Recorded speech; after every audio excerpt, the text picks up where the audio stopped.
जी हाँ दोस्तों, कहीं न कहीं खेसारी लाल का गाना आने से पहले चोरी का आरोप लगाया जा रहा है। कहीं न कहीं गेरुआ ओढ़नी आप एक गाना सुने होंगे पावर स्टार पवन सिंह का। आज से लेके करीब 4 साल पहले ये गाना को छोड़ा गया था और इसी गाना को कॉपी किया गया है ये गेरुआ कलर। कहीं न कहीं बात कर लें, अगर गेरुआ कलर कॉपी किया जाएगा, सेम अगर म्यूजिक रहेगा, सेम मैटर, तो क्या होगा खेसारी लाल यादव को, और कहीं न कहीं इनके जो राइटर हैं उन पे क्या होगा।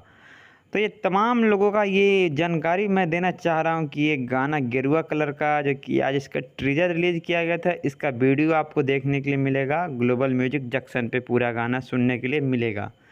तो कहीं न कहीं पावर स्टार पवन सिंह के पास अगर ये सूचना जाता है तो क्या होगा, बहुत बड़ा विवाद हो जाएगा इस सावन के लास्ट मौसम में। जी हाँ दोस्तों, तो कहीं न कहीं ये अपडेट आपको कैसा लगा कमेंट में ज़रूर बताइएगा। और कहीं न कहीं इन दोनों का गाना कॉपी किया गया या नहीं किया गया, ये गाना कल आएगा तो इसका सारा इन्फॉर्मेशन कल हम आपको बढ़िया से देंगे दोस्तों। तो वीडियो को ज़रूर लाइक करें। मिलते हैं एक और वीडियो में।